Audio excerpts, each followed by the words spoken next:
कि जैसा व्यवहार करते तो भगवान ये सब आपके अकाउंट जमा होता रहता आपका कि इसका कैसा व्यवहार है, कैसा विचार है। तो अब दास ये देख रहा है, दास के प्रति जैसा आपकी भावना, जैसे आपके विचार, आपकी श्रद्धा है, तो आपकी वहां बुक में लिखे जा रहे हैं। परमात्मा वाले स्थान के पास आपकी एक अलग से पैड है, आपकी बही है, आपका अकाउंट खुला हुआ है, एक फैक्स वहां जाता है। तो उस समय फिर आपका जैसा स्वभाव आप वहां प्रयोग करोगे त्रिकुटी पे, जैसा आप यहां कर रहे हो एज इट इज होगा। फिर वहां से अगर गलती कर दी तो आपको फिर भी वापस पटक दिया जाएगा, वहां से भी आपको फेल होकर वापस निराशा हाथ लगेगी। यहाँ अलग बात है कि किया हुआ कर्म यहाँ ऊपर के ब्रह्मांडों में आप देवता बने रहोगे हजारों लाखों युगों तक, और फिर वहां आपकी पूरी पूंजी भक्ति नाश करा कर ये वापस पटक देगा धरती पे। तो इससे बचने के लिए जो पहले हम मार खा गए, हमने धोखे खाए, उससे बचने के लिए अब ये फावल पॉइंट बताए जाते हैं। इसमें दृढ़ रहना बच्चों, बार बार यही आपको बताया जाता है। जब आप त्रिकुटी पर पहुंचोगे तो वहां ये नीचे के मंत्र तो हो गए साफ, कंठ कमल तक सारे आपका हिसाब किताब हो गया। आपके साथ वो 2 मंत्र का जाप वो और साथ है। यहाँ कंठ कमल से लेकर त्रिकुटी तक जाने का बहुत लंबा रास्ता है। ये तो एक यहाँ तो मैप है, वहाँ ओरिजिनल चीज है। तो वहां जाने के बाद जब आप पहुंचोगे तो 2 मंत्र आपके पास होंगे, 3 मंत्र होंगे, उनकी कमाई आपके साथ होगी। ओम तो ब्रह्म का है, और दूसरा जो मंत्र सांकेतिक आपको दिया जाता है सतनाम में, वो अक्षर पुरुष का मंत्र है, 7 संग ब्रह्मांड के स्वामी का। अभी तक हमारे को 10वां द्वार का ही ढोल पीटा गया ऋषि महर्षियों के द्वारा। और एक जम्मू के अंदर मधु परमहंस को आवे, कबीर पंथी को और का पता नहीं इसने, और वो कबीर साहब की कितना अधूरी सी बाणी पढ़ ली, 11वीं खिड़की एकादश, और वो छाती कुट्या करता ने कहा था मेरे जैसा किसी के पास ज्ञान नहीं, इस ब्रह्मांड में जो वस्तु है मेरे पास नहीं, और 11वां द्वार पा गया, 11वां द्वार इससे किसी ने बताया नहीं। कमाल के आदमी है। ये तो कबीर सागर में लिखा है, आपने पढ़ लिया तो किला टूट गया। भक्ति आपके पास नहीं, ज्ञान तुम्हारे पास नहीं, जबकि कबीर साहब ने तो 12वां द्वार बताया है, 11वां नहीं है। 11वां तो अक्षर पुरुष के लोक में जाता है, इसने उसका भी ना पता, वो सुन रखी है 11वां द्वार एकादश खिड़की लगी। अब क्या है, जो ओम नाम के जाप का कमाई है वो वहां त्रिकुटी पर अकाउंट करवा दिया जाएगा। धर्मराज के दरबार में जाएंगे, परमात्मा आपके साथ होगा इस दास के रूप में, और उनसे कहेगा भाई इसका हिसाब करो। गीता अध्याय नंबर 18 के श्लोक नंबर 66 में आपका विधान है, क्योंकि वहां जैसे वकील बताते हैं जजों के सामने जी ऐसा उस धारा में ऐसा लिखा है, ऐसा लिखा है, ये खरा उतरता है, तो जज उसको स्वीकार करता है। तो जाते ही अब जैसे कबीर साहब के एक शब्द है, कर ले गुरु वकील मुकदमा भारी है, भाई कर लो गुरु वकील मुकदमा भारी है। तो गुरु एक वकील का भी काम करेगा आपका। तो वहां जाकर के भगवान होंगे इस दास के रूप में, और वहां उनको कहेंगे जी आपके विधान में लिखा है, गीता अध्याय नंबर 18 के श्लोक नंबर 66 में, सर्वधर्मान परित्यज्य माम एकम शरणम व्रज अहम तवा सर्व पापे भ्यामोक्षामि मा शुच। इसका अर्थ इन्होंने गलत कर रखा आज तक के अनुवादकर्ताओं ने। इन्होंने क्या कर दिया, श्री कृष्ण जी कह रहा है, श्री कृष्ण मान रहे थे कि तू सब धर्मों की सब पूजाओं को छोड़कर एक मेरी शरण में आ जा, फिर मैं तुझे सब पापों से मुक्त कर दूंगा। गीता अध्याय नंबर 2 के श्लोक नंबर 7 में अर्जुन पहले ही कह रहा है कि मैं आपकी शरण हूं, आपका दास हूं, मेरी बुद्धि अब काम नहीं कर रही, मैं युद्ध करूं कि ना करूं, मुझे सीधा मार्ग बता दो, आप मेरे गुरु, मैं आपका शिष्य हूं। अर्जुन तो पहले उसकी शरण में था, ये सट्टे मारे तो कई नकल तो थी नहीं। गीता अध्याय नंबर 18 के श्लोक नंबर 66 का जो अर्थ है, गीता ज्ञान दाता कहता है, अपने आत्माओं दास का उद्देश्य ये केवल राम कथा सुनाना नहीं है, आपको विद्वान बनाना है ताकि आप मार ना खा जाओ, भविष्य में फिर काम ना बिगड़ जाए। और बहुत आसान तरीके से आपको समझाया जा सकता है। 1 बार 2 बार 100 बार बताऊंगा, अपने आप हृदय समा जाएगी आपके। इस झूठ को हमने लाखों बार सुन लिया तो सच्ची होगी, सत्य को भी सैकड़ों बार सुनोगे अपने आप। सत्य तो है ही सत्य, या तो ऐसा जगह बना देगी फिर कोई टच से मस नहीं कर सकता। गीता अध्याय नंबर 18 के श्लोक नंबर 62 में इसने कह दिया, अर्जुन तू सर्व भाव से उस परमेश्वर की शरण में जा, उसकी कृपा से तू परम शांति को, सनातन परम धाम को प्राप्त होगा।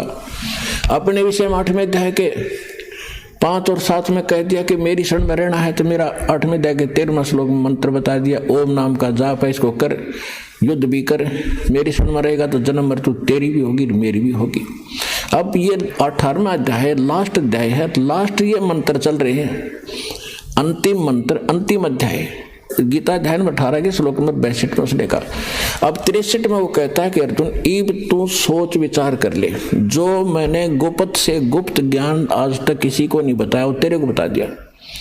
ये गीता का जो ज्ञान है ये अति रहस्य युक्त था, यो आज मैंने तेरे को बताया था, कभी पहले बताया था सूर्य को, और आज मैं तुझे बता रहा हूँ। सूर्य ये आग का गोला नहीं, एक देव है अलग से, जैसे बिजली महकमे का बिजली का अफसर होते हैं, मंत्री होते हैं ऐसे।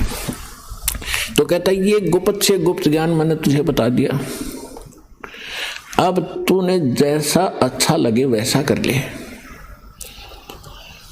18वें अध्याय के 64वें श्लोक में कहा कि एक और गुप्त बता देता हूं कि जिसके विषय में 18वें अध्याय के 62वें श्लोक में मैंने कहा कि उसकी शरण में जा, वो मेरा भी पूज्य देव है, इष्ट देव है। ये तेरे हित में बता रहा। 18वें अध्याय के फिर 65वें श्लोक में कहता है कि अर्जुन यदि तूने मेरी शरण में आना है तो मुझे नमस्कार कर, मेरा भक्त बन, चिंता ना कर, तू मुझे ही प्राप्त होगा। फिर 18वें अध्याय के 66वें श्लोक में फिर कहा है यदि तूने उसकी शरण में जाना है तो सर्व धर्मान परित्यज माम।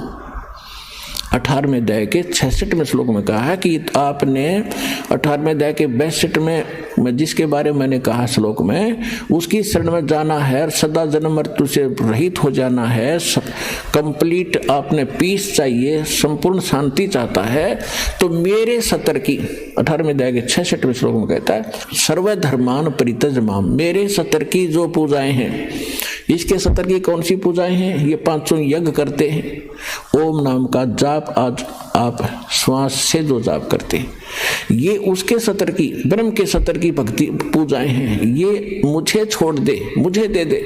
और एकम शरणम व्रज, एकम माने जिसके बराबर दूसरा नहीं है, वो सर्वशक्तिमान। गीता अध्याय नंबर 15 के श्लोक नंबर 17 में जिसके विषय में कहा है उत्तम पुरुष तो अन्य परमात्मा उदाहरते, ये लोक धर्म अविश्य विवर्ती अवैश्वर। अब यहाँ पुण्यात्माओं एक 15वें अध्याय के 18वें श्लोक में ये विचलित कर देते हैं कुछ भ्रमित नकली संत गुरु। वो कहते हैं कि गीता अध्याय नंबर 15 के श्लोक नंबर 18 के बारे में रामपाल नहीं बोलता, अब उसके बारे में बोलने का विषय जब आए तभी बोला जाता है। उसमें क्या बताया है, गीता अध्याय नंबर 15 के श्लोक नंबर 16 में इन्हें स्पष्ट कर दिया है कि सरपुरुष और अक्षर पुरुष ये दो पुरुष हैं, और ये इन दोनों के अंतर्गत जितने प्राणी हैं वो नाशवान हैं, और ये स्वयं भी नाशवान है, आत्मा किसी की मरती नहीं। उसने स्पष्ट कर दिया 15वें अध्याय के 70वें श्लोक में कि वो पुरुषोत्तम तो कोई और है, उत्तम पुरुष कहो चाहे पुरुषोत्तम कहो। अब 15वें अध्याय के 18वें श्लोक में ये कहा है कि लोक वेद के आधार से, लोक वेद माने दंत कथा सुनी सुनाई, जैसे लोक वेद हम सुना करते, रामकृष्ण ब्रह्मा विष्णु महेश के कोई माता पिता नहीं, अजरो अमर है, सर्वेश्वर है, सारे ब्रह्मांडों के रचने वाले हैं, फलानी पूजा कर लो, श्राद्ध निकाल लो, भूत पूजा कर लो। तो ये था लोक वेद दंत कथा जो शास्त्र प्रमाणित नहीं था। तो इस ऐसे ज्ञान को लोक वेद कहते हैं। कबीर साहब हमें उदाहरण देते हैं कि पीछे लग गया जाऊं था मैं लोक वेद के साथ, रास्ते में सतगुरु मिल गए दीपक दे दिया हाथ। तो लोक वेद माने दंत कथा के आधार से जो साधना करते हुए हम भटक रहे थे, उसमें कोई सतगुरु मिल गया, उसने सत साधना रूपी और सही नाम ज्ञान रूपी एक दीपक दे दिया, टॉर्च दे दी। उसकी रोशनी में हम गड्ढों में झाड़ जंखाड़ों में नहीं गिरेंगे, सीधा रास्ता पकड़ के निकल जाएंगे। तो जैसे दास पहले श्री कृष्ण का पुजारी था, श्याम जी का पुजारी था, हनुमान जी का पुजारी था, तो वो था लोक वेद के आधार से। फिर सतगुरु ने दीपक दिया, पूज्य गुरुदेव मिले राम देवानंद जी, तो उसके आधार से दास सीधा चला। तो यहां परमात्मा हमें बता रहे हैं कि पीछे लग गया जाऊं था मैं लोक वेद के साथ, और इस भक्ति रूपी सफर में सतगुरु मिल गए दीपक दे दिया हाथ। तो यहाँ गीता अध्याय नंबर 15 के श्लोक नंबर 18 में गीता ज्ञानदाता कहता है कि मैं लोक वेद के आधार से पुरुषोत्तम प्रसिद्ध हूं, क्योंकि जितने मेरे अंतर्गत प्राणी आवे हैं, इंक्लूडिंग ब्रह्मा विष्णु महेश, इनसे मैं उत्तम हूं, इनसे ताकतवर हूं, इसलिए मैं पुरुषोत्तम नाम से प्रसिद्ध हो गया लोक वेद के आधार से, दंत कथा से।